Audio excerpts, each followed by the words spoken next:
3 ways you can lower your cholesterol. So number 1, eat less saturated fat. Without question, when people reduce their saturated fat intake, cholesterol levels go down. There was a study done in Finland in the 1970s that they've continued on till today. When the people of Finland reduced their saturated fat intake from 23% down to 10 or 12%, they had an 84% reduction in cardiovascular mortality. That is huge, 84% reduction in cardiovascular mortality.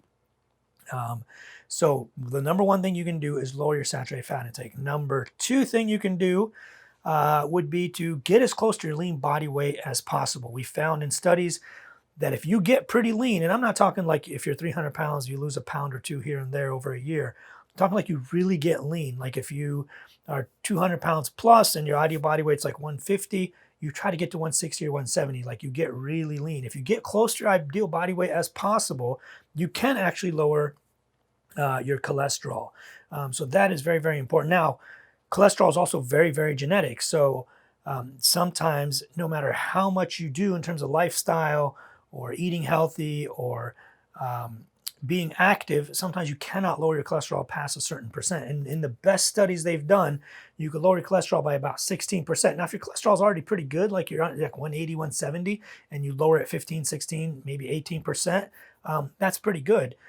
So that's not bad. Now, if your cholesterol is like 240, 260, you're probably not going to get it down enough, even if you shaved off 16%.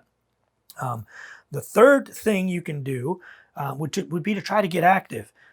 When you're active, even if it's just a minimal amount of activity, but when you're active, your body's metabolism and your metabolic inflammation and your metabolic markers all improve. In addition to the weight loss and reducing saturated fat and all that stuff, those 3 things together, the inflammatory milieu is reduced significantly. You're no longer as inflamed, you're no longer as pro-inflammatory, you're not forming plaques, all of that.